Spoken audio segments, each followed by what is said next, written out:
इतने बड़े नेता और सबसे महत्वपूर्ण बात तो यह है कि वह नागपुर के लाडले नेता है।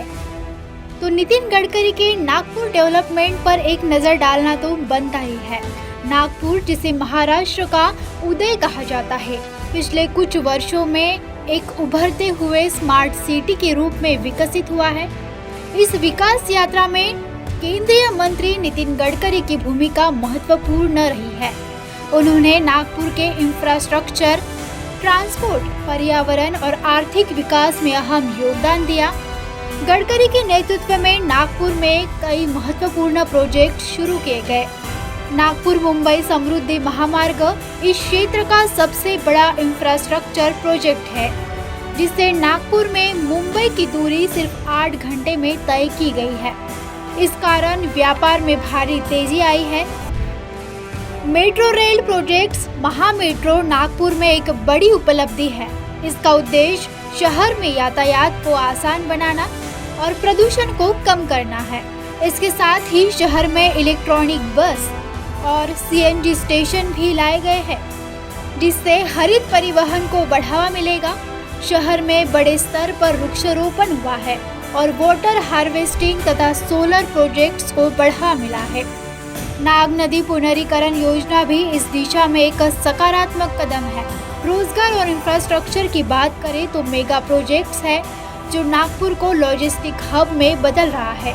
इससे हजारों लोगों को रोजगार मिला है और कई बहुराष्ट्रीय कंपनियां यहां निवेश कर रही है। गडकरी के अपने विजन और कार्यान्वयन से, उनके प्रयासों से नागपुर एक शहर नहीं बल्कि भारत के विकास मॉडल का एक उदाहरण बनता जा रहा है। नागपुर डेवलपमेंट के बारे में और भी कुछ खास जानकारी जानते हैं अमर आकरे से। ये सबसे खुशी की बात है और नागपुर वालों के लिए तो बहुत ज़्यादा खुशी की बात है, क्योंकि वो हमारे नागपुर के लाडले नेता है। अगले महीने में अभी जन्मदिन आ रहा है। अब गडकरी साहब जी का क्या कहना, यानी उनके जीवन में राइट फ्रॉम द बिगिनिंग हम लोगों ने देखा है कि उनका पॉलिटिकल करियर, जैसे पहले नागपुर ये पूरा कांग्रेस का हब हुआ करता था। ये सारे नेता, सारे कॉरपोरेटर्स, सारे एमएलएस, खासदार, ये सारे अपने कांग्रेस पक्ष के होते थे। बीजेपी को उतना स्कोप नहीं था। उसी वक्त मेरी मदर प्रतिमा आकरे ये शिवसेना की जिला प्रमुख बनी, तो नागपुर जिले की वो प्रमुख थी और गडकरी साहब बीजेपी में थे। तो बीजेपी और सेना का युति होने की वजह से काफ़ी क्लोज संबंध आ गए। तो गडकरी साहब का घर में हमारे घर जाना आना या मम्मी का उनको मिलना, उस बहाने से हमारी भी मुलाकात होना शुरू हुआ। और फिर सडनली बीच में सेना और बीजेपी की महाराष्ट्र में सत्ता आई और गडकरी जो आम तौर पे ये पूर्व नागपुर में ही वो रहने वाले थे, तो पूर्व नागपुर के सब लोगों से वो एकदम वाकिफ थे और एकदम क्लोजली सबके रिलेशंस थे। आज भी सारे सब लोग उनको अपना एकदम क्लोज ऐसे ही समझते हैं और ऐसे ही उनकी शैली है या उनका जो फिगर है, शांत स्वभाव के। हाँ, बट जब डांटना है तो इतने लेवल पे डांटेंगे कि यानी वो जिन जिन लोगों ने प्रसाद खाया है उनका, बट किसी को फिर भी बुरा नहीं लगता, क्योंकि वो उतना डांटते भी है और उतना प्यार भी करते हैं। तो ऐसे हमारे गडकरी जी से जब हमारा संबंध आया और जैसे जैसे लोग उन्हें जानने लग गए, तो पहले वो महाराष्ट्र के पीडब्ल्यूडी मिनिस्टर थे, तो जैसे उन्हें चांस मिला तो एक व्यक्ति जिसमें अगर बहुत ज़्यादा काम करने की क्षमता हो और इच्छा हो, वो क्या लेवल पे काम कर सकता है ये उन्होंने दिखा दिया। जो मुंबई इतने प्रॉब्लम्स में थी, उसको इतने सारे ब्रिजेस, उड़ान पुल, ये सब बना के उन्होंने बहुत अच्छा नेटवर्क बना के दिखा दिया कि वो क्या कर सकते हैं। वो पीरियड जाने के बाद फिर दूसरी बार सत्ता आने में टाइम लग रहा था, लेकिन अब गडकरी जी ने अपना प्रभाव ऑलरेडी सारे भारत को दिखा दिया था। तो उनका फिर बाद में जब प्रमोशन हुआ, जब वो बीजेपी के ऑल इंडिया प्रेसिडेंट हुए, तो वो एक बहुत आनंदीय क्षण था, क्योंकि उनकी जर्नी सेंटर में होनी चालू हो गई थी।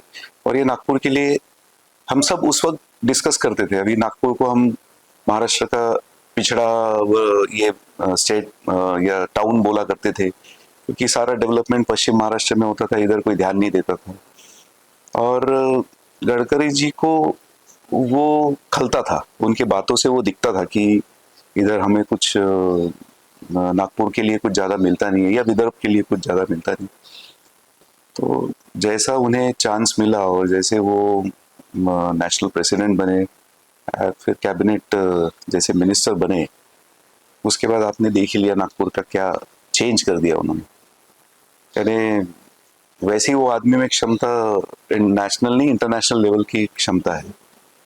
वो क्षमता और वो कैपेसिटी होने के बाद वो जो स्पीड से उन्होंने ये सारे जिले का अपना पूरा नक्शा चेंज कर दिया, स्पेशली नागपुर का, इतने सारे प्रोजेक्ट्स लाए। और हम तो कंटिन्यूस उनसे कोई ना कोई बहाने से हमारी मुलाकात हो ही जाती थी उनकी, फिर बट वो धीरे धीरे धीरे बहुत बिजी होने लग गए।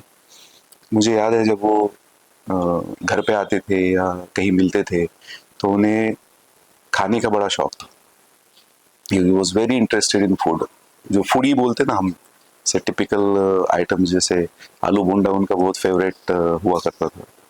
और हक से वो मेरे घर या हमारे और सर्कल के किसी के घर में यहाँ रेशम बाग में जब आते थे, तो हक से वो बोलते थे कि यस मैं आज ये खाऊंगा। अगर चकली है, घर का चिवड़ा बना है, उन्हें बड़ा पसंद है।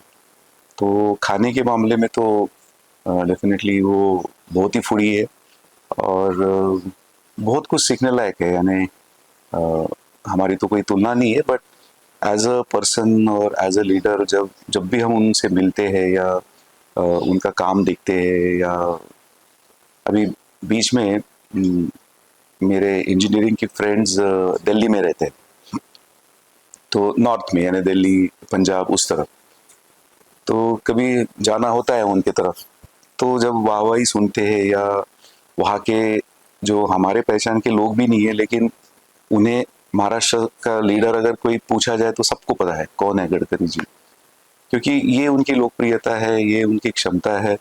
और उन्होंने कभी एक था उनका, कभी उन्होंने ऐसा भेदभाव नहीं किया था पार्टी में किया कि यहाँ पे कांग्रेस की सत्ता है या दिल्ली में आप की सत्ता थी तो मैं यहाँ पे डेवलपमेंट नहीं करूँगा, सिर्फ बीजेपी रूल्ड राज्य में डेवलप, ऐसा कभी उन्होंने किया नहीं। इसलिए आप देखोगे कि सुप्रिया सुळे जो दूसरे पार्टी से है, वो भी खड़े होके यही बोलेगी कि बाकी सबका छोड़ दो, बट हमें पता है गडकरी जी क्या कर सकते हैं और हमारे लिए उन्होंने क्या क्या किया। या हमने एक उनको फ़ोन भी कर दिया तो हमारे यहाँ के रोड्स वोड्स क्या, हमें हमें टेंशन नहीं। ऐसा पूना के लोग आते नागपुर में या मेरे से मिलने आते, ऑफिस के रिलेटेड मिलने आते, तब उनके एक्सप्रेशंस और वो देखने लायक रहते। क्योंकि एक ज़माना था जब हम देखते थे पूना में जो डेवलपमेंट्स है और नागपुर में कुछ भी नहीं, तो वो हम पे हंसते थे, अरे क्या तू नागपुर से आया है। और अब जब वो आते हैं और वो जब डेवलपमेंट देखते हैं पूरा, और उनके यहाँ उतना डेवलपमेंट नहीं है, या मेट्रो हमारी पहले शुरू हुई, बिकॉज गडकरी साहब एंड फडणवीस साहब ने जो उन्हें डेडलाइन दी थी मेट्रो को, तो हमारे यहाँ पहले वो शुरू हो गई और फिर उसके वीडियो सारे लोग डालते थे, तो उनके रिएक्शंस बड़े ही आते थे। तो नागपुर का तो उन्होंने पूरा चेहरा ही चेंज कर दिया। हर एक एंट्री को उन्होंने एक ऑल्टरनेट हाईवे दे दिया ताकि कंजेशन ना हो। नहीं तो पहले सारे हाईवेज हम जब नागपुर में एंटर होते थे सारे कंजेशन होते थे। और भी उनके जो प्लान्स है, और स्पेशली ईस्ट नागपुर के, जैसे अभी अशोक चौक में वो पूरा एक चेंज ओवर दे रहे हैं वहाँ पे कि आप कहीं से भी आए तो आपको बराबर वो डायरेक्शन से निकल जाने की, यानी कोई आपको तकलीफ नहीं जाएगी। ऐसे उन्होंने इवन महाल साइड में जो रोड बड़े बड़े किए, हमने लाइफ में कभी सोचे नहीं कि केड़ीबाग रोड भी इतना बड़ा होगा कभी। वहीं से गाय भैंसे भी जाती थी, वहीं से बस भी जाती थी, वो भी ज़माना देखा है हमने जब मैक्सिमम लोग साइकिल पे और छोटे छोटे बाइक पे होते थे। आज सबके पास 4 व्हीलर्स है, लेकिन उन्होंने बराबर वो रोड बड़ा करके दिखाया, किसी का ऑब्जेक्शन नहीं आया। ऑब्जेक्शन आया तो भी सबके प्रॉब्लम्स उन्होंने सॉल्व किए, सबको बराबर जगह दी। ये उनकी खासियत है कि प्रॉब्लम कैसे सॉल्व करने का, और किसी को तकलीफ में न डालते हुए अगर प्रॉब्लम सॉल्व होते हैं तो कैसे उसको सॉल्व करने का।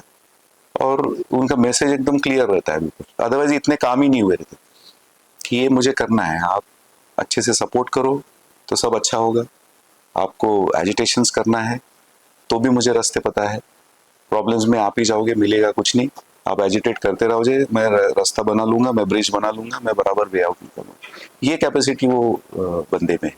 अभी हमारे प्यारे गडकरी जी का 27 मई को उनका बर्थडे है, जन्मदिन है, तो मैं चाहता हूँ आपके माध्यम से उन तक भी मैसेज पहुँचे और बाकी लोगों तक भी मैसेज पहुँचे कि भगवान उन्हें उन्हें दीर्घायु दे और उन्हें स्वास्थ्य रखे, और बहुत बहुत उनको शुभकामनाएं उनके जन्मदिन पर।